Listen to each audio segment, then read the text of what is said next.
ওম শান্তি। আজ 14/4/2025 প্রাত মুরলি। বাবা বলেছেন, মিষ্টি বাচ্চারা, সুখ আর দুঃখের খেলাকে তোমরাই জানো। অর্ধেক কল্প হলো সুখী আর অর্ধেক কল্প হলো দুঃখের। বাবা দুঃখ হরণ করতে আর সুখ দিতে আসেন। আজকের মুরলির প্রশ্ন, কোনো কোনো বাচ্চা কোন একটি বিষয়ে নিজের মনকে খুশি করে অতি চালাক হয়ে যায়? উত্তর, কেউ কেউ মনে করে আমরা সম্পূর্ণ হয়ে গেছি, আমরা কমপ্লিটলি তৈরি হয়ে গেছি, এমন মনে করে নিজের মনে খুশি হয়ে যায়। এও এক অতি চালাক হওয়া। বাবা বলেন, মিষ্টি বাচ্চারা, এখন অনেক পুরুষার্থ করতে হবে, তোমরা পবিত্র হয়ে যাবে। তাই সেই দুনিয়াও তো পবিত্র চাই। এখন রাজধানী স্থাপন হচ্ছে, একজন তো আর যেতে পারবে না। আজকের মুরলির গীত, তুমিই মাতা, তুমিই পিতা। ওম শান্তি। তোমরা বাচ্চারা নিজেদের পরিচিতি পাও। বাবাও এমন বলেন, আমরা সকলেই আত্মা এবং সকলেই মানুষ। বড় হোক বা ছোট, প্রেসিডেন্ট, রাজা, রানী, সকলেই মানুষ। বাবা এখন বলছেন, সকলেই আত্মা। আমি হলাম সকল আত্মার পিতা, তাই আমাকে বলা হয় পরম পিতা, পরম আত্মা, অর্থাৎ সুপ্রিম। বাচ্চারা জানে যে তিনি হলেন আমাদের মতো আত্মাদের পিতা। আমরা সকলেই ভাই ভাই। এরপর ব্রহ্মার দ্বারা ভাই বোনেদের উঁচু বা নিচু কুল হয়ে যায়। আত্মারা তো সকলেই আত্মা, এও তোমরা বুঝতে পারো। মানুষ তো কিছুই বুঝতে পারে না। বাবা বসে তোমাদের বোঝান। বাবাকে তো কেউ জানে না। মানুষ গেয়ে থাকে, হে ভগবান, হে মাতা পিতা। কেননা উঁচুর থেকে উঁচু তো একজনে হওয়া উচিত, তাই না? তিনি হলেন সকলের বাবা, সকলের সুখ প্রদানকারী। এই সুখ দুঃখের খেলাকেও তোমরাই জানো। মানুষ তো বুঝতে পারে, এখনই সুখ আবার এখনই দুঃখ। তারা এ কথা মনে করে না যে অর্ধেক কল্প সুখ আর অর্ধেক কল্প দুঃখ। শতপ্রধান, শত, রজ আর তম, এই আছে, তাই না? শান্তিধামে আমরা সব আত্মারা থাকি, তো ওখানে সবাই সত্যিকারের সোনা। এখানে কেউ পৃথক হতে পারে না। যদিও নিজের নিজের আলাদা পার্ট ভরা থাকে, কিন্তু আত্মারা সকলেই পবিত্র থাকে। অপবিত্র আত্মা সেখানে থাকতে পারে না। এই সময় এখানে কোনো পবিত্র আত্মা থাকতে পারবে না।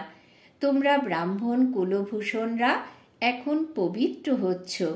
তোমরা এখন নিজেদের দেবতা বলতে পারবে না। তারা হলো সম্পূর্ণ নির্বিকারী। তোমাদের সম্পূর্ণ নির্বিকারী বলাই হবে না। শঙ্করাচার্যই হোক বা অন্য যে কেউ হোক, দেবতারা ছাড়া অন্য কাউকেই নির্বিকারী বলা যাবে না। এই কথা তোমরাই জ্ঞান সাগরের মুখ থেকে শুনেছ। তোমরা এও জানো যে জ্ঞান সাগর এই একবারই আসেন। মানুষ তো পুনর্জন্ম নিয়ে আবার আসে।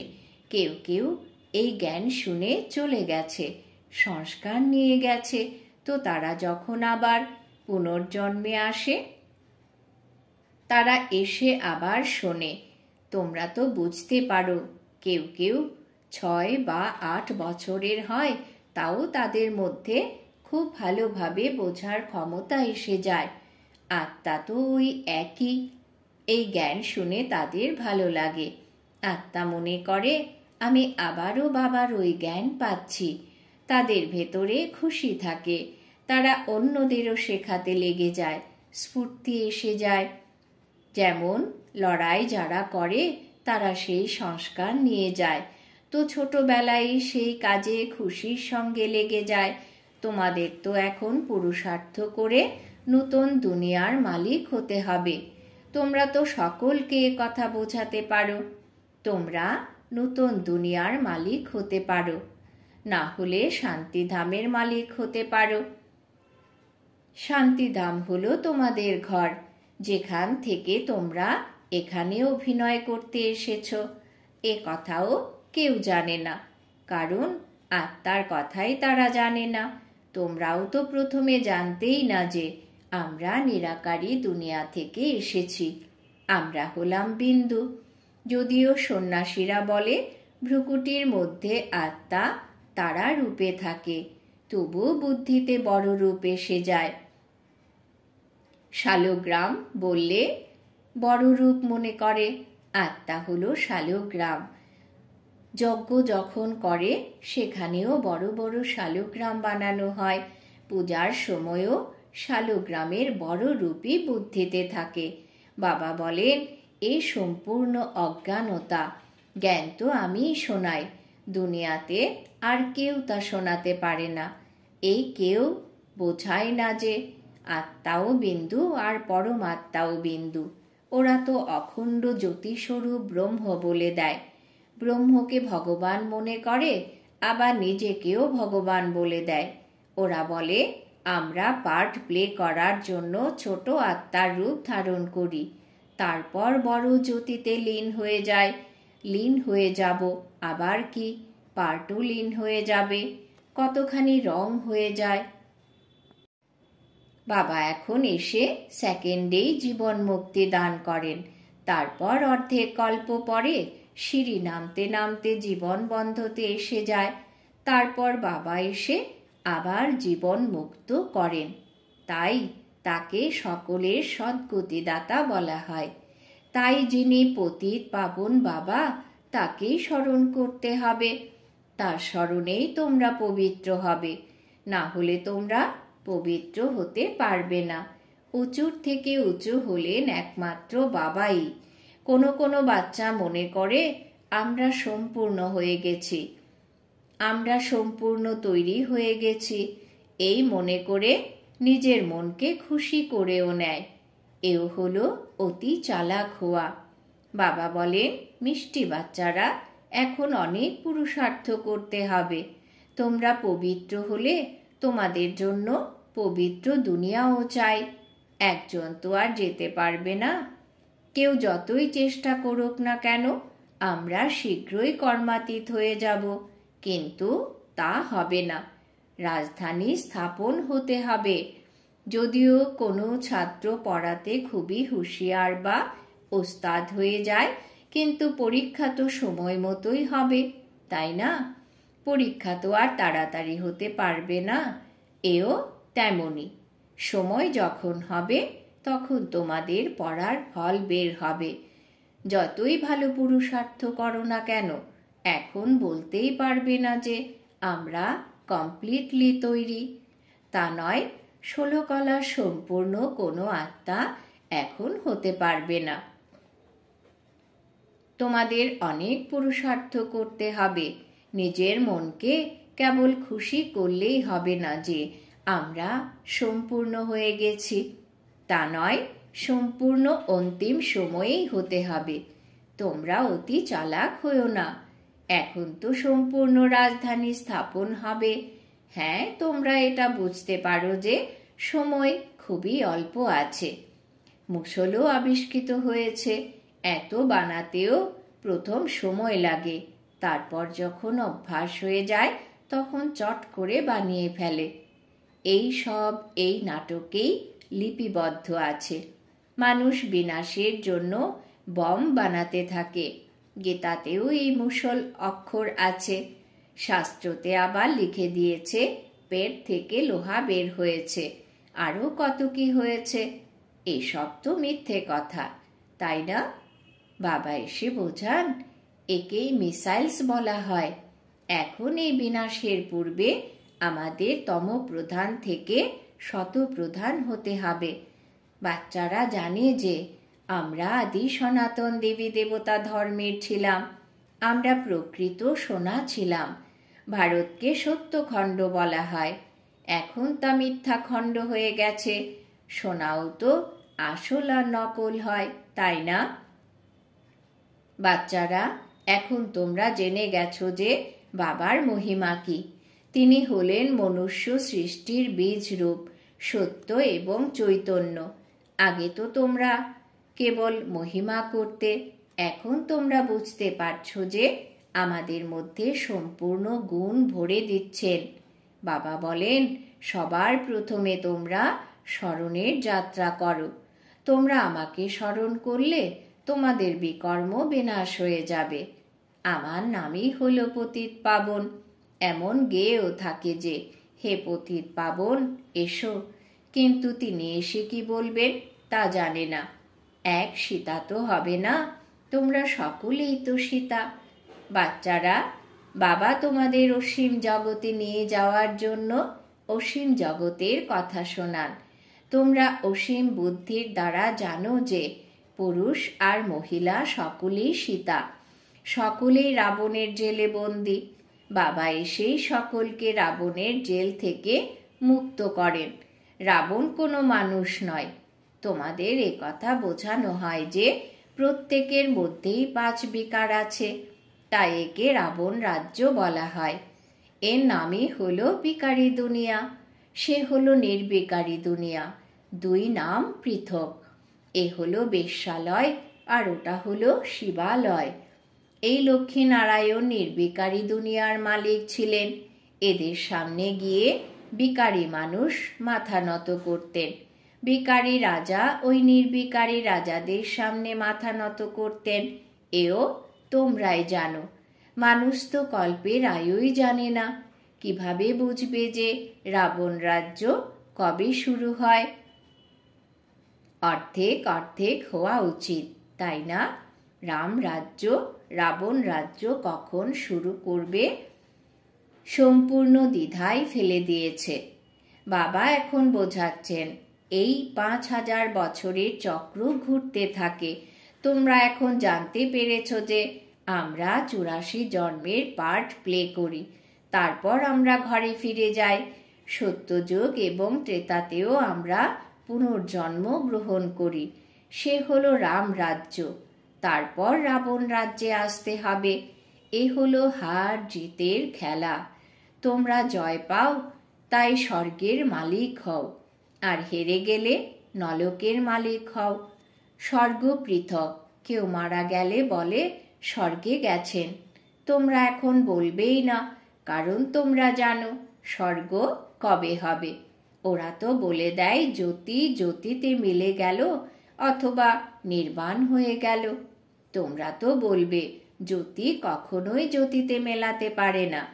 সকলের সদ্গতি দাতা একজনই, এমন গাওয়া হয়। সত্যযুগকে স্বর্গ বলা হয়। এখন তো হলো নরক। এ হলো ভারতেরই কথা। বাকি ওপরে কিছুই নেই। দিলওয়ারা মন্দিরে ওপরে স্বর্গ দেখানো হয়েছে, তাই মানুষ মনে করে অবশ্যই ওপরেই স্বর্গ। আরে ওপরে আকাশের ছাদে মানুষ কিভাবে থাকবে? বুদ্ধু, তাই না? তোমরা এখন পরিষ্কার করে বোঝাতে পারো। তোমরা জানো যে এখানেই আমরা স্বর্গবাসী ছিলাম, আবার এখানেই আমরা নরকবাসী হই। এখন আবার আমাদের স্বর্গবাসী হতে হবে। এই জ্ঞান হলো নর থেকে নারায়ণ হওয়ার। কথাও সত্যনারায়ণ হওয়ারই শোনানো হয়, রাম সীতার কথা বলা হয় না। এ হলো নর থেকে নারায়ণ হওয়ার কথা। উঁচুর থেকে উঁচু পদ হলো লক্ষ্মীনারায়ণের। রাম সীতা 2 কলা কম হয়ে যায়। উঁচু পদ পাওয়ার জন্য পুরুষার্থ করা হয়। এরপর যদি না করে তখন চন্দ্রবংশীতে যায়। ভারতবাসী যখন পতিত হয়ে যায় তখন নিজের ধর্মকে ভুলে যায়। খ্রিস্টানরা যদিও শত থেকে তম প্রধান হয়েছে, তবুও তো তারা খ্রিস্টান সম্প্রদায়ে, তাই না? আদি সনাতন দেবী দেবতা ধর্মেররা তো নিজেদের হিন্দু বলে দেয়। তারা এও বুঝতে পারে না যে আমরা প্রকৃতপক্ষে দেবী দেবতা ধর্মের। এ তো ওয়ান্ডার, তাই না? তোমরা জিজ্ঞেস করো হিন্দু ধর্ম কে স্থাপন করেছিল? তখনই মানুষ দ্বিধায় পড়ে যায়। দেবতাদের পূজা করে, তাহলে দেবতা ধর্ম তো আছে, তাই না? কিন্তু বুঝতেই পারে না এও এই নাটকেই লিপিবদ্ধ আছে। তোমাদের বুদ্ধিতে সম্পূর্ণ জ্ঞান আছে। তোমরা জানো যে আমরা প্রথমে সূর্যবংশী ছিলাম, তারপর আমরা অন্য ধর্মে আসি, আমরা পুনর্জন্মে আসি। তোমাদের মধ্যে কেউ কেউ যথার্থ রীতিতে এই কথা জানতে পারে। স্কুলেও কোনো কোনো স্টুডেন্টের বুদ্ধিতে খুব ভালোভাবে বসে যায়, কারোর কারোর বুদ্ধিতে কম বসে। এখানেও যারা পাস করতে পারে না তাদের ক্ষত্রিয় বলা হয়। তারা চন্দ্রবংশীতে চলে যায়। তাদের 2 কলা তো কম হয়ে গেল, তাই না? তারা সম্পূর্ণ হতে পারল না। তোমাদের বুদ্ধিতে এখন অসীম জগতের হিস্ট্রি, জিওগ্রাফি আছে। ওরা তো স্কুলে জাগতিক হিস্ট্রি, জিওগ্রাফি পড়ায়। ওরা তো মূল বতন, সূক্ষ্ম বতনকে জানেই না। সাধু, সন্ত ইত্যাদি কারোর বুদ্ধিতেই নেই। তোমাদের বুদ্ধিতে আছে যে আত্মারা মূল বতনে থাকে, এ হলো স্থূল বতন। তোমাদের বুদ্ধিতে এই সম্পূর্ণ জ্ঞান আছে। এখানে সদর্শন চক্রধারী সেনা বসে আছে। এই সেনারা বাবাকে আর চক্রকে স্মরণ করে। তোমাদের বুদ্ধিতে জ্ঞান আছে, বাকি তোমাদের কোনো হাতিয়ার ইত্যাদি নেই। জ্ঞানের দ্বারা তোমাদের সদর্শন হয়েছে। বাবা তোমাদের রচয়িতা এবং রচনার আদি, মধ্য এবং অন্তের জ্ঞান দেন। বাবার এখন নির্দেশ হচ্ছে তোমরা রচয়িতাকে স্মরণ করো, তাহলে তোমাদের বিকর্ম বিনাশ হবে। যে যতটা সদর্শন চক্রধারী হতে পারে অন্যদেরও বানাতে পারে। যারা বেশি সেবা করে তারা উঁচু পদ পাবে। এ তো সাধারণ কথা। গীতায় কৃষ্ণের নাম দেওয়াতে বাবাকে সবাই ভুলে গেছে। কৃষ্ণকে ভগবান বলা যাবে না, তাকে বাবাও বলা যাবে না। অবিনাশী উত্তরাধিকার একমাত্র বাবার থেকেই পাওয়া যায়। বাবাকেই পতিত পাবন বলা হয়। তিনি যখন আসেন তখনই আমরা শান্তিধামে যাই। মানুষ তো মুক্তির জন্যে কত মাথা ঠুকতে থাকে। তোমরা কত সহজ করে বুঝিয়ে বলো। তোমরা বলো পবিত্র বা পাবন তো পরমাত্মা, তাহলে তোমরা গঙ্গা স্নান করতে কেন যাও? মানুষ গঙ্গার তীরে গিয়ে বসে যেন আমরা এখানে মারা যেতে পারি। প্রথমে বাংলায় যখন কেউ মারা যেত তখন তাকে গঙ্গার তীরে নিয়ে গিয়ে হরি বল ধ্বনি দিত। তারা মনে করত এতে উনি মুক্ত হয়ে যাবেন। এখন আত্মা তো বেরিয়ে গেছে, সে তো আর পবিত্র হয়নি। বাবা এসেই পুরনো দুনিয়াকে নূতন করেন, বাকি নতুন কিছু রচনা করেন না। আচ্ছা, মিষ্টি মিষ্টি হারানিধি বাচ্চাদের প্রতি মাতা পিতা বাপদাদার স্মরণের স্নেহ সুমন আর সুপ্রভাত। আত্মাদের পিতা তার আত্মারূপী বাচ্চাদেরকে জানাচ্ছেন নমস্কার। আমরা আত্মারূপী বাচ্চারা আমাদের মাতা পিতা বাপদাদাকে জানাই স্মরণের স্নেহ সুমন, সুপ্রভাত, নমস্কার। ধারণার জন্যে মুখ্য সার: 1. বাবার মধ্যে যে গুণ আছে তা নিজের মধ্যে ভরতে হবে। পরীক্ষার পূর্বে পুরুষার্থ করে নিজেকে সম্পূর্ণ পবিত্র বানাতে হবে, এতে অতি চালাক হবে না। 2. সদর্শন চক্রধারী হতে হবে আর অন্যদেরও করতে হবে। বাবা এবং চক্রকে স্মরণে রাখতে হবে। অসীম জগতের বাবার কাছে অসীম জগতের কথা শুনে নিজের বুদ্ধিকেও অত্যন্ত অনন্য করতে হবে। জাগতিক বুদ্ধিতে এসো না। বরদান: বাবা আজ বরদান দিয়েছেন, স্বস্থিতির দ্বারা পরিস্থিতিগুলির উপর বিজয় প্রাপ্তকারী সঙ্গম যুগী বিজয়ী রত্ন ভব। স্বস্থিতির দ্বারা পরিস্থিতির উপরে বিজয় প্রাপ্তকারী সঙ্গম যুগী বিজয়ী রত্ন ভব। ব্যাখ্যা: পরিস্থিতিগুলির উপর বিজয় প্রাপ্ত করার সাধন হল স্বস্থিতি। এই দেহ হল পর, স্ব নয়। স্বস্থিতি বা স্বধর্ম সদা সুখের অনুভব করায়, আর প্রকৃতি ধর্ম অর্থাৎ পরধর্ম বা দেহের স্মৃতি কোনো না কোনো প্রকারের দুঃখের অনুভব করায়। তো যারা সদা স্বস্থিতিতে থাকে তারা সর্বদা সুখের অনুভব করে, তাদের কাছে দুঃখের ঢেউ আসতে পারে না। তারা সঙ্গম যুগে বিজয়ী রত্ন হয়ে যায়। স্লোগান: পরিবর্তন শক্তির দ্বারা ব্যর্থ সংকল্পের ফোর্সকে সমাপ্ত করো। পরিবর্তন শক্তির দ্বারা ব্যর্থ সংকল্পের ফোর্সকে সমাপ্ত করো। আজকের সমান: আমি সঙ্গম যুগে বিজয়ী রত্ন আত্মা। আজকের জন্য অব্যক্ত ইশারা: কম্বাইন রূপের স্মৃতির দ্বারা সদা বিজয়ী হও। সাধারণ মানুষ বলে যে যেদিকেই তাকায় সেদিকেই শুধু তুমি আর তুমি, আর আমরা বলি যে আমরা যা কিছু করি, যেখানে যাই সেখানে বাবাও সাথে থাকেন, অর্থাৎ তুমি। যে রকম কর্তব্য তোমাদের সাথে থাকে সেই রকম প্রতিটি কর্তব্য যিনি করাচ্ছেন তিনিও সদা সাথে থাকেন। করণহার আর করাবনহার দুজনেই কম্বাইন্ড রয়েছে। ওম শান্তি।